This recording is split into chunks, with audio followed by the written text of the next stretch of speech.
Si Teddy Casino, yung anak niya sa Lasal Green Hills, papasok niya. Yeah. Diba? O, ganun din si Sarate. Nasa Si Europa Sarate, lagi yung anak. itong ginagawa namin, basically para sa kabataan ito eh. Tsaka hindi mura yung halaga nito. Totoong maraming nagsusugal ng buhay para sa kabataan ngayon.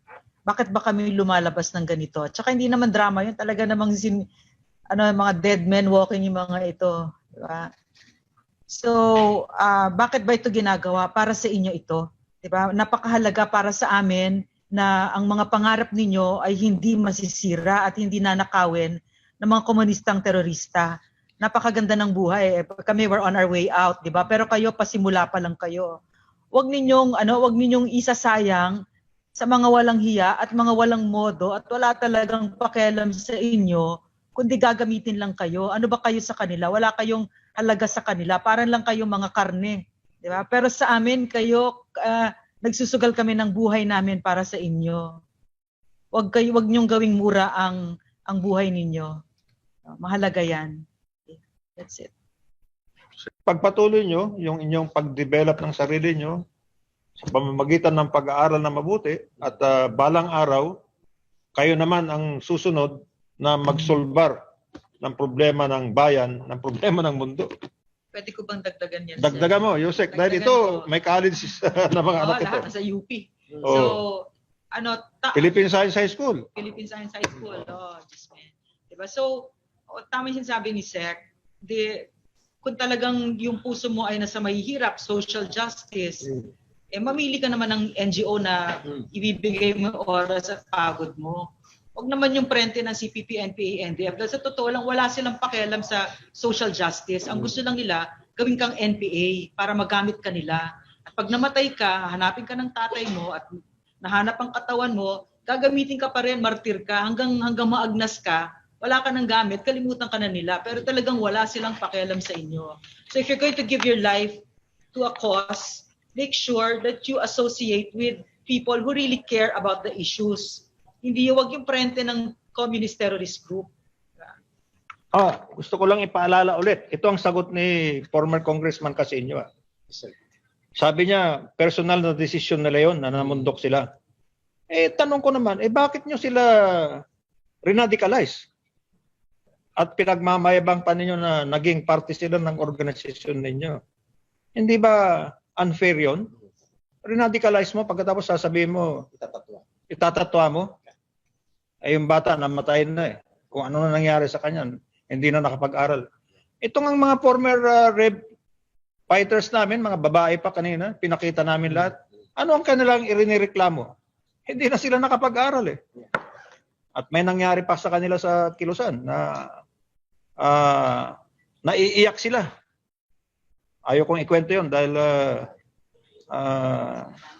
nung naririnig ko kahapon hindi lang pala 2 beses kundi paulit-ulit. Anong klaseng ibig sabihin ng mga commanders nila sa field na lumapastangan sa kanila ang sagot din nila bakit ka pumasok dito? Ganun ba? Ganun ba 'yon? Sa parte naman po ng inyong Armed Forces of the Philippines, ina-encourage ko po yung mga kabataan i-consider nyo rin po pumasok sa gobyerno, no? Meron po kaming mga programa, may ROTC program po kami, meron din kaming mga officer candidate school and maaari din po kayo mag-apply sa Philippine Military Academy. Ito po yung magagandang oportunidad para po mabigyan kayo ng magandang kinabukasan. At sa lahat ng kabataan, ito ang pinaka-purpose nyo. Huwag nyong kakalimutan. Sundin ang yung mga magulang at yung pag-aaral ang isipin nyo. No? Yung pag-aaral ang isipin nyo. At ang problema ng ating society, meron pong gobyernong nag-a-address niyan.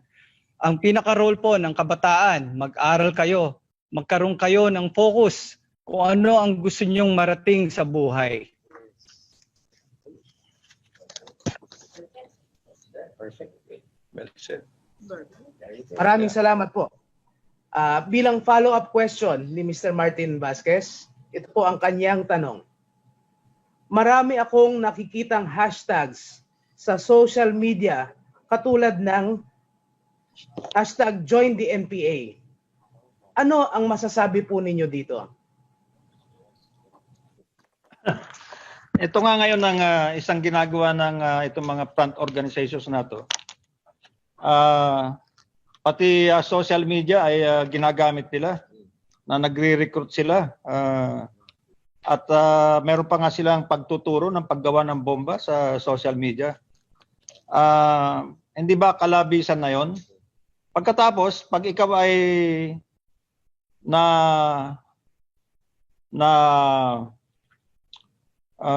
radicalize o naniwala sa kanila, tulad kanina, sinasabi ni former Congressman Casino, na personal na decision mo daw yun. Hindi nila daw kasalanan yun. Dahil sila lang daw ay nag-aaktivista. At ini-encourage nila ang mga kabataan na maging aktivista. Ito nga si Eric, mas bata sa akin, si Admiral. At may anak din siguro sa kolehiyo na to. Parang si kayo. Yes, sir. Sinasabi na nga nila na meron mga paraan na pwede nating gawin ng mga kabataan upang ang ating isipan at mga gustong gawin, ako din, may 2 kolehiyo, first year at saka third year, nandun sila sa climate change, sa environment. Di ba napakaganda nun? Pero yung iba, ginagawa nila yung climate change na issue Tapos sasabihin nila, yung gobyerno walang ginagawa sa climate change. Buti pa mamundok na lang kayo. Ganon ang pagkakaiba Pagkatapos, pag namundok nga yung bata, sasabihin nila, personal na desisyon niya yun Ang sasabihin nila sa magulang ngayon, nandyan sila sa labas kanina ng Senado Sasabihin nila sa magulang, hindi, personal decision ng anak mo yun Ang sinabi pa nga nila tama yun, na anak mo yun, pero dumaan lang sa'yo. Wow! Hindi ba napakasakit nun? Kaya sa mga kabataan, tayo din naman ay galing dyan, palagay ko, hindi ako nagkamali na hindi ako napasama dyan. Sumama ako sa first quarter storm. Mga ito, natuloy-tuloy sila pero ngayon, na-realize nila na kaya nandito sila ngayon sa atin. Kaya ako ay lolo na, may papayo ako sa inyo. Yun ding payo ng isang daddy o papa o tatay. Pagbutihin yung pag-aaral ninyo. At sa pamamagitan yan, ay malayo ang mararating ninyo. Yan ay para sa inyong kabutihan. Okay lang na meron kayong mga issue tulad ng climate change.